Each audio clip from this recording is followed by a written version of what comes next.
Ayun! Gumana na siya. Check na ang TV namin. Okay na, thank you. Legit po, yes. So, another parcel. Let's unbox. Let's unbox. Fragile. Ayan.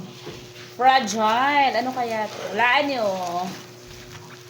Laan nyo nga. Anong laman to? Ay, ito na siya. Remote ito ng Envision.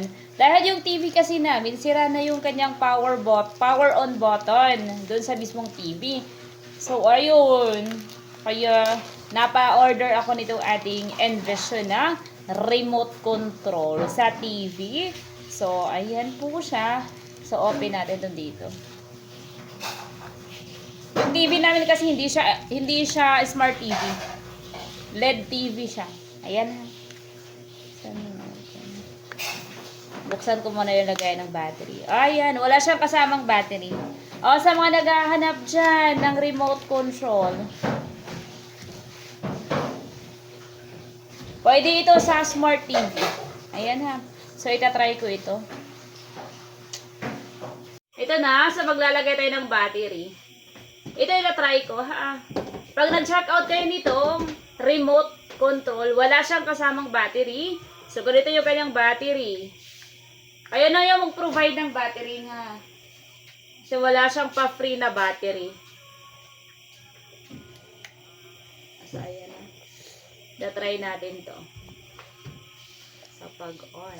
Kuan yung gamiton. Silhig. Silhig na stick. So, ganyan siya. Then, cover. Naman, nakabiran ko. Parang na yun. Imurekat. Ganyan siya, oh. Ako na. Tapos TV ganyan. Dito, Ayan, so, ito na. Ito yung power button. Ano yan? Panahon lagi. Ito na.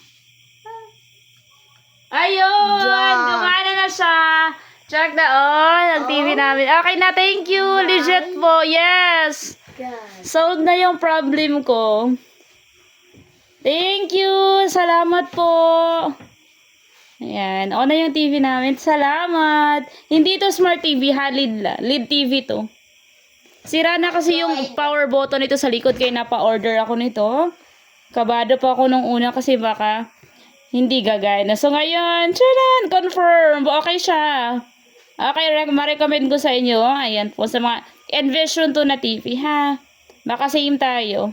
Check out yun ha. Thank you.